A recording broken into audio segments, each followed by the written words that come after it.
fazer grafite, tinha um amigo de classe, o Albertão, a mãe era pintora. Foi para Nova York passear, voltou todos os livros de arte, que dava os toques de como fazer máscara, stencil. E ele brincando fez umas pegadas pelo quarto. A gente era bem pivete, já até 14 anos de idade. Isso aí é 74, 73, é muito pequeno. A gente era ginásio. Tinha grafite em São Paulo, não existia nada disso. Quando eu entrei na facu, eu conheci o Eduardo Duarte. Comecei a fazer um rolezinho com ele de grafite, ele fazia uns stencils. Eu falei, pô, mas o bacana é o mão livre, porque eu já brincava com mão livre. Vou fazer uns negócios, porra. Aí comecei a fazer uns desenhos grandes, comecei a, pô, pega aí, cara. Aí a gente ficou isso quase a década de 80 inteira, Vila Madalena, pintamos o Beco do Batman, o Buraco da Paulista.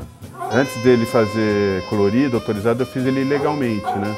Em preto e branco, de 89. Quando entrou a Erundina liberou o buraco. Só que o grafite na época não estava na moda, estava meio em baixa. Ninguém estava afim de fazer grafite, tinha poucas neguinhas articulado. Eu tinha um patrocínio de tinta, porque eu era um dos caras que fazia mesmo, né? Aí o cara me deu um monte de tinta, meu.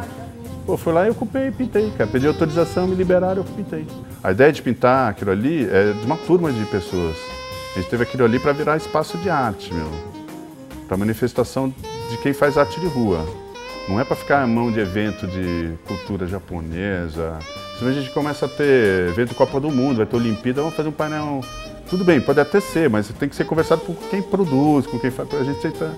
Eu tenho um pouco isso que eu sinto, a necessidade de organizar as pessoas para ninguém não zoar, entendeu?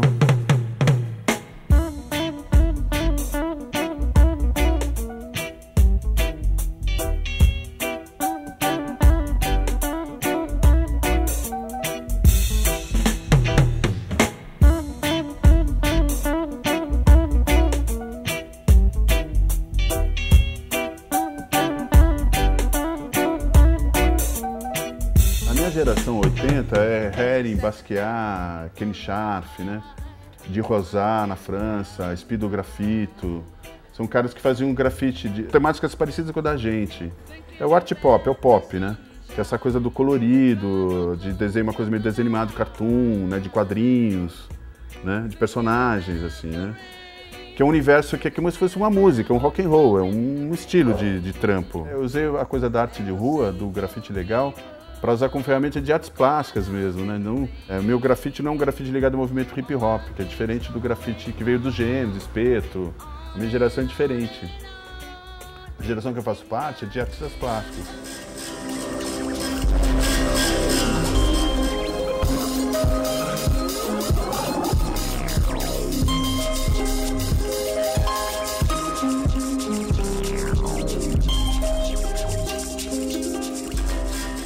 Então, o Bicudo é meio queimado, meu personagem, mas sou do grafite, sou dos rolês que é uma coisa de marca dos grafites dos anos 80, de você ter um ícone, alguma coisa que te marque, que vira teu carimbo.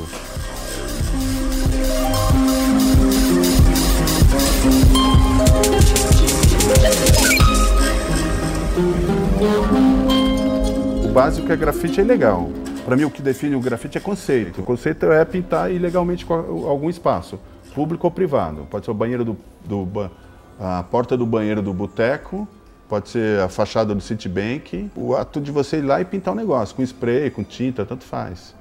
Aí o que está rolando hoje em dia, que está pegando, que eu vejo, que é o street art, que muitos negros estão falando, chamando de pós-grafite e tal. Que é a street art, mas que é arte de rua. Por isso que a gente fez a Bienal de Arte de Rua e não uma Bienal de Grafite.